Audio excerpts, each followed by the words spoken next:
का महत्व। एक सहेली ने दूसरी सहेली से पूछा, बच्चा पैदा होने की खुशी में तुम्हारे पति ने तुम्हें क्या तोहफा दिया? सहेली ने कहा, कुछ भी नहीं। उसने सवाल करते हुए पूछा कि क्या ये अच्छी बात है? क्या उसकी नजर में तुम्हारी कोई कीमत नहीं? लफ्जों का ये जहरीला बम गिराकर वह सहेली दूसरी सहेली को अपनी फिक्र में छोड़कर चलती बनी।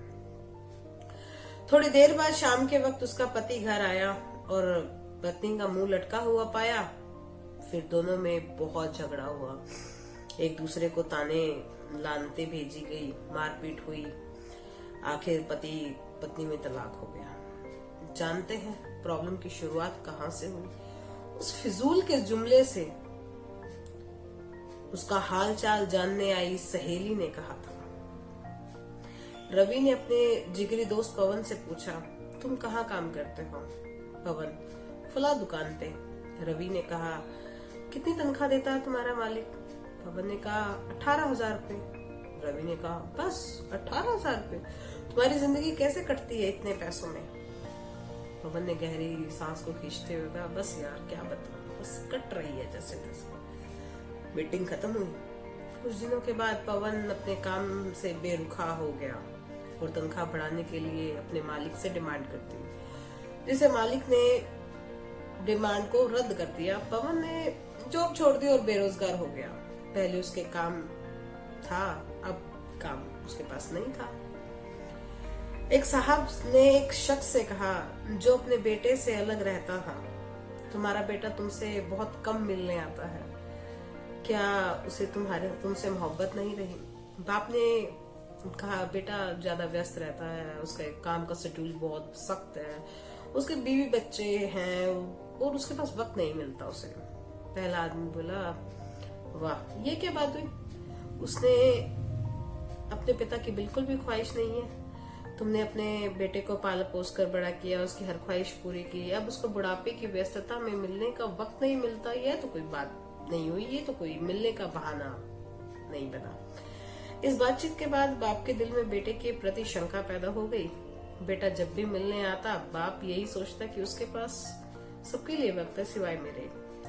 याद रखिए, जुबान से निकलने बाद दूसरे पर बड़ा गहरा शब्द देते हैं। बेशक कुछ लोगों की जुबानों से शैतानी बोल निकलते हैं।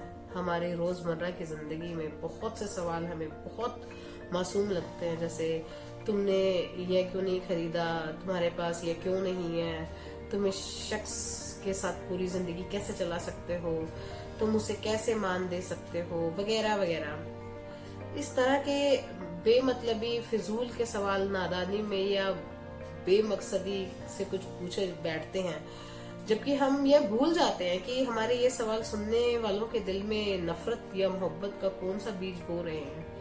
ये हमें भी नहीं पता होता, बट जाने अनजाने हम ऐसे सवाल पूछ जाते हैं। आज के दौर में हमारे इर्द गिर्द समाज व घरों में जो टेंशन टाइट होती जा रही है, उसकी जड़ तक जाया जाए तो अक्सर उसके पीछे किसी और का हाथ होता है। वो ये नहीं जानते कि नादानी में या जानबूझकर बोले जाने वाले जुमले किसी की जिंदगी को तबाह कर सकते हैं। ऐसी हवा फैलाने वाले हम ना बने। हम दूसरों के तबाह होने का कारण ना बने। लोगों के घरों में अंधे बनकर जाओ और वहां से गूंगे बनकर निकलो तो ज्यादा बेहतर होगा।